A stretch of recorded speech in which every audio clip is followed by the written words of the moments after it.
शेतकऱ्यांसाठी खुशखबर, आता फक्त 7 मिनिटात एकरभर पिकावर फवारणी.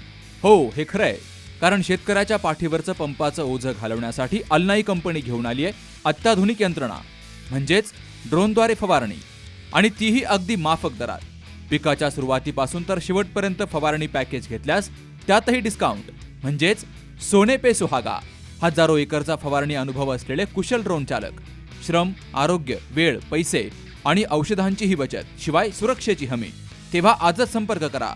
अल्नाई farmer producer company Sangamner, proprietor Sahil Fatangare. संपर्क 77 740 17 416 आणि 95 457 03 966.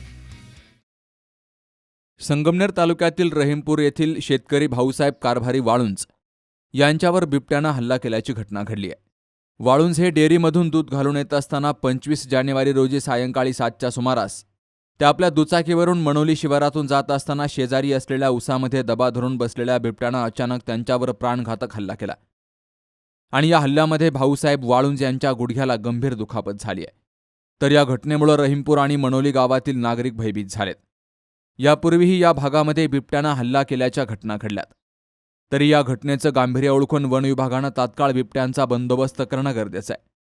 भाऊसाहेब वाळुंज यांच्यावर बिबट्यानं हल्ला केल्यानंतर ते घुलेवाडी येथील ग्रामीण रुग्णालयात गेले. त्यांच्यावर वरवरचे उपचार करून त्यांना घरी पाठवलं गेलं. तर त्यानंतर ते निमगाव जाळी येथील ग्रामीण रुग्णालयात गेले.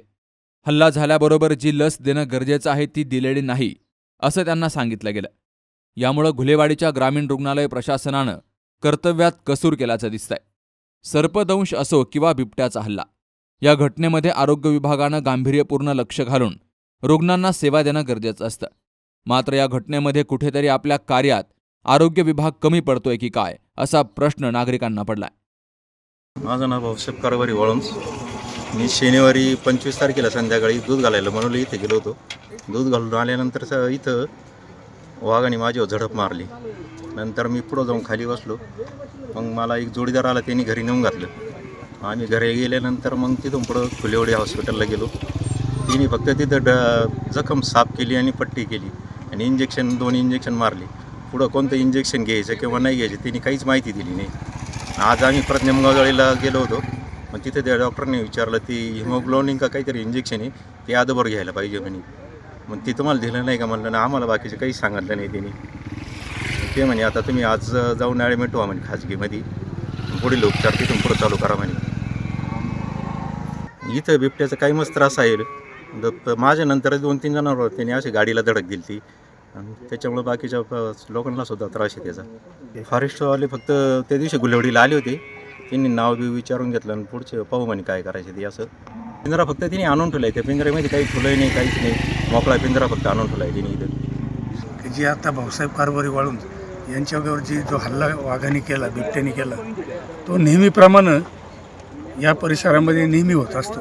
पाठीमागं 2-3 वर्षापूर्वी पोपट, आपलं सुनीता पोपट गुळवे यांच्यावर, या महिलेवरही या वाघाने चांगला आढळून हल्ला केला, परंतु त्यातून त्या वाचल्या.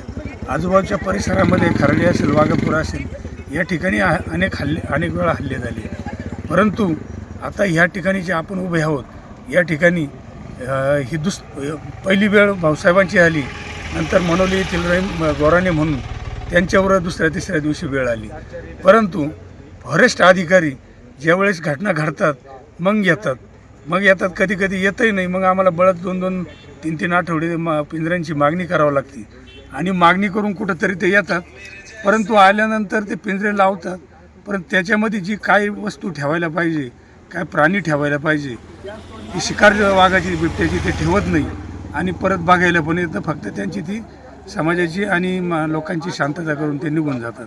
याच्या पलीकडं त्यांचा काही उपयोग नाही. ग्रामस्थ म्हणून आमची मागणी एकच आहे, कारण आमच्या महिला आणि पुरुष ऊसाचं क्षेत्र जादा असल्यामुळं या ठिकाणी समोरून काही दिसत नाही. आणि दुसरी गोष्ट, सतत महिला आणि पुरुष चाऱ्याच्या निमित्तानं मळ्यात असतात. आणि मळ्यात आज ज्यावेळेस हल्ला होईल त्यावेळेस मग आम्ही शासनाला कळती ह्या गोष्टी. परंतु वन अधिकाऱ्याच्या लोकांनी वेळीच येऊन ह्या गोष्टीची सुधारणा करायला हवी, अशी आमची विनंती राहील. त्या दिवशी मी इथंच होतो.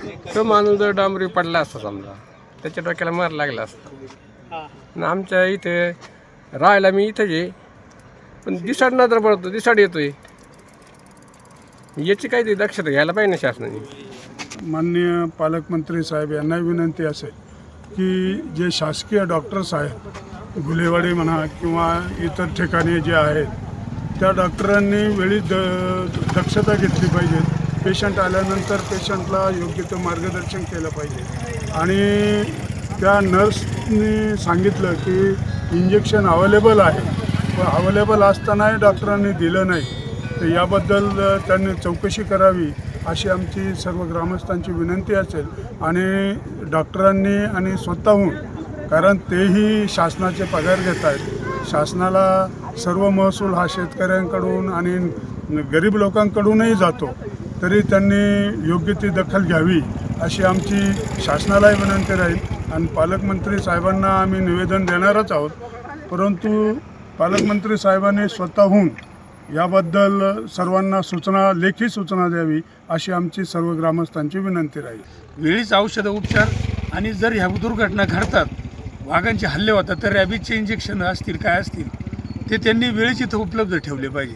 व लोकांना वन खात्याचे माणसं पण हेच माहीत नाही ग्रामीण भागामध्ये, कारण यांचा संपर्कच काही नाही आहे. या वन खातं जे आहे फक्त टी व्हीला याला त्याला यांचे लोक कोण असतात नोकरीला, हे कधी गावावर येत नाही. जिथं बिबटाचा वावर जादा आहे, समजा रहीमपूर आणि इथं ऊसाचं क्षेत्र असल्यामुळे इथं त्यांचा वावर आहे, पण येत नाही ना. आणि न आल्यामुळे यांनी ग्रामपंचायतमध्ये यायला पाहिजे. यांनी ग्रामपंचायतमधून लोकांना मार्गदर्शन करायला पाहिजे का आपला बचाव कसा केला पाहिजे. मग नागरिकांनी आपला ज्यावेळेस हल्ला होईल तो बचाव कसा केला पाहिजे हे काय मार्गदर्शनच करत नाही. यांच्या लोकांना, आम्हाला आता मी इथं बोलतोय ना, मला सुद्धा ते अधिकारी ओळखू येत नाही बोला. म्हणजे यांचा कुठलाही संपर्क जनतेशी नाही. हे फक्त काय यांचा चिमणचारा गोळा करत असं आम्हाला काही माहीत नाही, पण यांचा कुठलाही संपर्क नाही. याची शासनानं, आणि आमची विनंती, आमचे माननीय नामदार राधाकृष्ण विखे पाटील, सुजयदादा विखे पाटील असेल, शालीनताई विखे पाटील असतील, इतर वेळी लक्ष घालतात, पण यावर अजून लक्ष घातलं पाहिजे. कारण या दुर्घटना वेळोवेळी घडतात, हे काही सांगून घडत नाही. आणि मग अशा वेळेस आपलं रॅबिजचे इंजेक्शन असतील, काही ज्या डॉक्टर लोकांच्या ज्या सुविधा मिळायला पाहिजे त्या तातडीनं त्या अगोदरच उपलब्ध करून ठेवल्या पाहिजे अशी आमची ग्रामस्थांच्या वतीनं विनंती. आता ही व्यक्ती भाऊसाहेब वाळून जो आहे तो थोडक्यात बचावला, थोडक्यात त्याचा गुडघ्यावर हल्ला केल्यामुळे तो बचावला. परंतु विचार करा, मोटरसायकल, इथं डांबरी रस्ता, मोटरसायकलवरून तो जात असताना वाघाच्या हल्ल्यात जर डोक्यावर पडून जर डांबरी रस्त्यावर डोक्याचा मार लागला असता तर ती दुर्घटना कुठे गेली असती. तर वन खात्यानं सुद्धा दक्ष राहावं अशी आमची विनंती.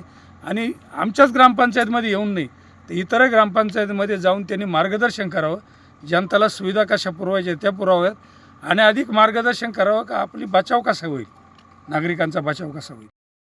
या घटनेचं गांभीर्य लक्षात घेऊन संगमनेरच्या वनविभागानं तात्काळ मनोली आणि रहीमपूर शिवारात पिंजरा लावून या हिंस्र बिबट्याचा बंदोबस्त करणं गरजेचं आहे. वृत्तसंकलन विभाग सी न्यूज मराठी, संगमनेर. तुमच्या दातांची कोणतीही तक्रार आता होणार क्षणात दूर, कारण संगमनेरमध्ये सुरू झाले डेंटल मल्टी स्पेशालिटी क्लिनिक. संगमनेरातील पहिले root canal specialist MDS doctor Shubham Prakash Godge घेऊन आलेत स्माइल डेंटल केअर. सर्व नवीन अत्याधुनिक डिजिटल यंत्रसामग्रीसह आपल्या सेवेस सदैव तत्पर. वेदनारहित उपचार हाच आमचा विचार. तेव्हा एक वेळ अवश्य भेट द्या. ठिकाण स्माइल डेंटल केअर, दुसरा मजला, top 10 Imperial, Nashik Pune road, Sangamner. संपर्क 81 67 67 62 67.